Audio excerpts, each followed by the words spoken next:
Hello fellow leggers, we're in London seeing some more theatre. It's cold, it's wet, it's raining, we don't have an umbrella. But you know what it is? It's Christmas, and what not better way to celebrate than to see a really gory, violent, Jacobean drama. And that is the Duchess of Malfi here at the Almeida Theatre. So stick around to find out all of our thoughts. Find out how many stars. And whether it's break a leg or leg it.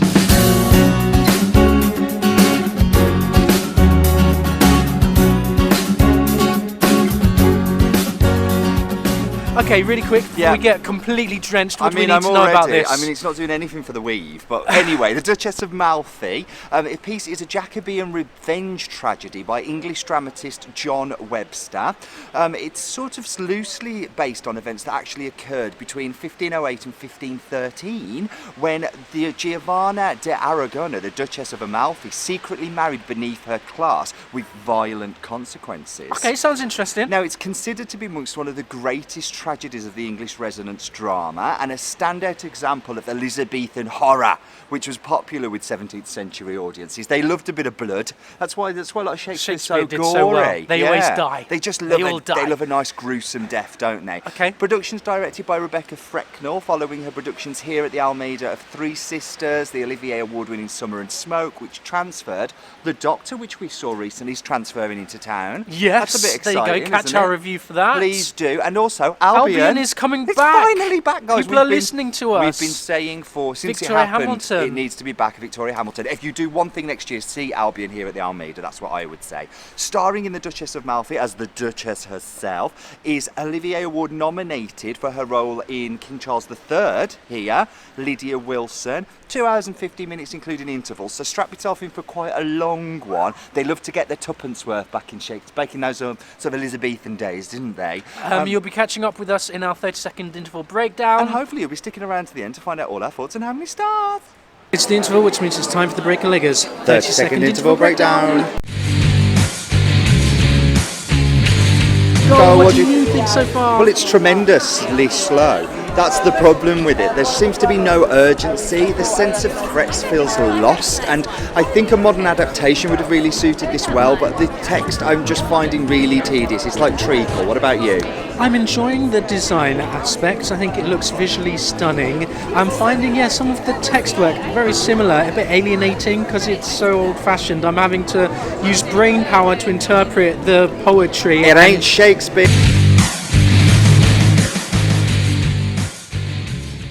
Well, I've got to say one thing for the Almeida. They're consistent, aren't they? Consistent in which way, Legger Simon? Consistent in the way that they'll have an absolute smash hit. The greatest theatre is produced here. Yeah, followed by complete and utter doldrums of tediosity and boredom for at least a couple of productions, and then they'll have a fantastic one again. And this has been proven by the fact that we had The Doctor, which was brilliant, and then transferring, absolutely. Then we had Vasa, which by and large it was so poorly directed, I wanted to tear my face off. And now we have another, in our opinion, a flop, to be honest with you. But the next thing on is Albion. Well, I guess so. You know, it's just it just goes up and hit. down. It just goes hit, hit. Okay, that's what it does. I couldn't wait for this to finish. It was complete and utter tedium from start to end for me. I was praying for it to be over. It's so long, it's so wordy, and unlike Shakespeare, it's inaccessible. Shakespeare has this lightness of tone and this sort of sing-song poetry to his work. This is just, honestly, it just felt like saying stuff for saying stuff's sake.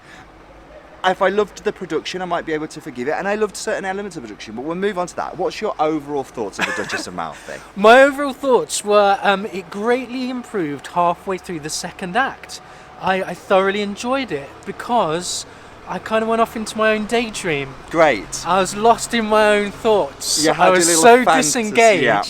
And then I was suddenly brought back again, and then it went downhill. And but literally from halfway through the second act, I was gone. Yeah, there were so many false endings. Yes. I was thinking, please enter now. That's what no, I was it's thinking, going on. Yeah, how have we got another please monologue? Enter now. Also, it's going on. Do you know what I find really, really funny in anything from this period, actually, but it was really amplified in this production, is when someone is mortally wounded, they have enough time left to give the most boring, long, drawn-out out wordy speeches. They manage to sort of summon language that they can't say when they're not mortally wounded. And then to put salt on the wounds, just when you think it's over and they're all dead, Yeah. they go into this really slow motion sequence. Yes! And you're like, And I'm no, like, no, die already. just please, There's don't spoilers draw this here. out. But then this girl, the little I mean, the girl piece was is great. hundreds of year old, right? Okay, but then they had this little girl come out at the very end, and she was great. She owned the moments, but boy, Making- did they even draw that out! I was Yeah. like, just close the show. That little girl Yes. making her stage debut I thought is she was great. Hadassah Allen. Now, I've got to say, they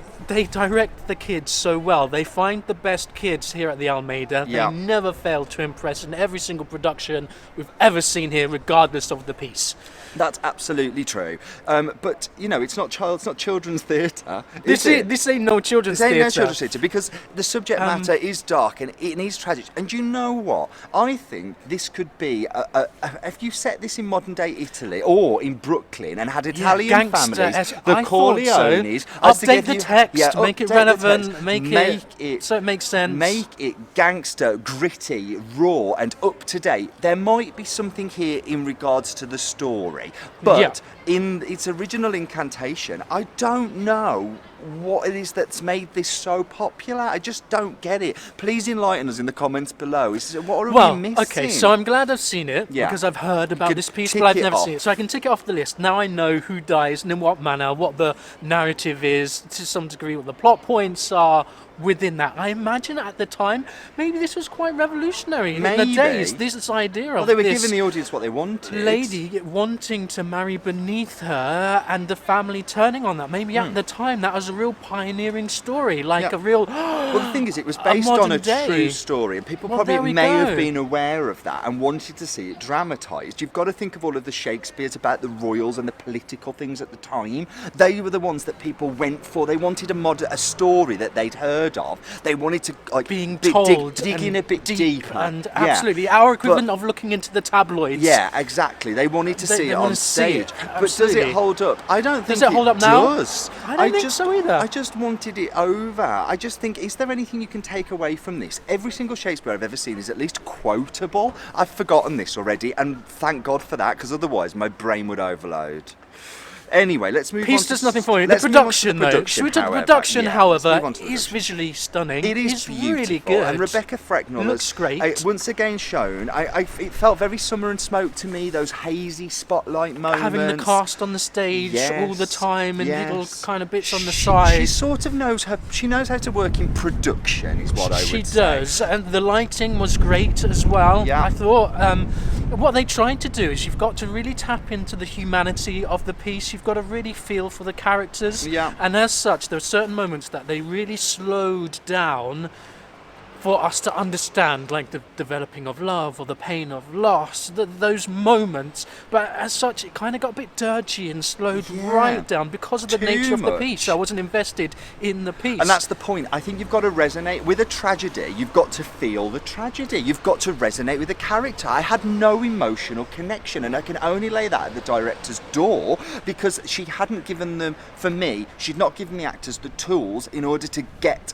their emotion from them and project it onto us. It wasn't coming off the stage. See, I wasn't bothered so much by that. I think it's literally the piece didn't work for me. Cool. But we seem to have gone backwards to piece, and we're Yes. talking about creatives. Yeah, so But Jack so- Knowles was lighting, who also did Three Sisters and Shipwreck here I think at he the does really good Almeida. work with the lighting. Yeah, I really and enjoy also his stuff. sound was phenomenal. Soundscaping, yeah, sound Yeah, design was sound really by good. George Dennis. Loved the sound. Actually, kind of not enough. Actually, musical Vatican-esque-y. undertones. It started off like that, and there was like bubbly music, but it sort of disappeared after the first few scenes and never came back. I like an underscore. I like a bit of music just bubbling away in the background. Would like to have seen more. Some of that. real nice sharp stabs between scenes, really nice Yeah. scene transitions. Yeah. Kind of real comes out of nowhere, made us jump a few times in terms of design. Set by Chloe Lamford, worth mentioning it again. We've seen it at the Almeida before, though it felt very Hamlet. It's the same set designer did 1984. I could sort of feel it. But do you know what? It looks looked good. nice. And they were working on such a small. If you've never been to the Almeida, the stage is tiny. They It's don't intimate. have a lot of room, and yet they always manage to get the most out of it. And I felt Me that with too. the set for this. It's beginning to rain. Yeah, We're let's gonna have move to on speed up. performances. Okay, So let's start performances. right at the top with the Olivier Award-nominated Lydia Wilson, I who thought was she was playing solid. the Duchess herself. She has real class. Didn't care. I just didn't care. Well, but I could she tell was she fine. had class. Okay. I could tell she has real ability, and then I'd like to see her in other stuff. I'd like to see her in anything else but this again. Anything Don't else? make me sit through this again. Okay, who else? Also, I'd like to call out Jack Ridiford, who sort of played the tormented brother character. Okay, you liked him a bit. I just liked him. He had a good poise. He had great. He's When nice he had to a look nice at. presence, and yes, he was nice to look at. I mean, what would it be if I wasn't at least mentioning And then that? a nice journey, and it goes a bit crazy in the end. Yeah, he does go a bit crazy. Also liked Antonio. Antonio. The role of Antonio You're gonna was played. test me now. We saw him last of all in Shipwrecked here at the Almeida. Shipwreck, it was called. Shipwreck Just wreck. at the Almeida. Shipwreck's that thing where they stranded people on an island. Khalid Abdallah. I thought he was great. I mean, he is great. He's just solid. Yeah. And he played quite a different character than he did in Shipwreck. He had a lot more drive about him in this. I thought his decisions were actually very cleverly made. I enjoyed him probably the most. I enjoyed him in the second act. Anyway, let's wrap it up. There's no one else really want to No one pull else- out. No, really. do you know what? I mean, these actors do a fine job. Let's wrap it up. Talking about the rest of the cast, obviously we're not going to talk about all of them, but they are very committed company. Yeah. Literally, they have this black, inky stuff of blood, and they're rolling in it, they're sliding Committed. in it. Committed. Very They're all over that. committed. And it's, that's all I'm going to say. Okay. Are we going to wrap up now? Yeah, can we wrap up Okay, now? so how many stars are we going to give? For the Duchess of Malfi here at the Almeida until like the end of January 2020. Can you believe it? We are going to give one star for this piece. Don't feel bad if you miss it. It's had 4-star reviews from mainstream critics, and I don't know what they've seen that I didn't see, but I certainly, as a sort of, we're layman theatre goers. We're not professional critics, and This we is like the to first think. time we've seen this Yeah, as it's the well. first time we've seen this, so we don't know it. We've come in afresh, and I'm confused. I just wouldn't sit through it again. I was bored by and large. I've not come away going, wow, that was absolutely mind-blowing and in-depth. And it didn't have any layers. It felt very just up there all the time. Superficial for me. Yes, I think you're absolutely right. I wouldn't want to come and see this again. If I saw a production of the Duchess of Malfi was on, I wouldn't think, oh, I've got to see Which that. is a shame. It just doesn't do anything, hasn't done anything for me. In terms of a theatre experience, I observed it, I was there, I was present. Yeah. ticked No, it you off. weren't. You weren't present. You were No, daydreaming most of the time. Don't lie. You're trying to daydreaming. impress. I found myself dropping back into the show, and I thought, no, let me go back to my daydream. Where was I? I slumped right down, right, and I couldn't see the stage. I was behind someone's head, and I just closed my eyes. It was lovely. Yeah. I would say from the general theatre going, I mean, come and see it, make your own opinions. But if my you can't get a goodness. ticket, don't feel too bad. Because that's just what I think. And just what I think. What do you think? That's Let what's us know down important. below. Let What's your us experience know with this show? What are we down. missing? Yeah. If you want to see us suffer some more, then please subscribe. We will suffer on your We will behalf. suffer on your behalf. And remember, we're also over on Instagram where we post lots of little behind the scenes-y sort of selfies, mostly, of the two of us. Look, like this. Anyway, So like, subscribe, like all the and business. subscribe. We're the Breaker Leggers. And we'll catch you again soon. Bye.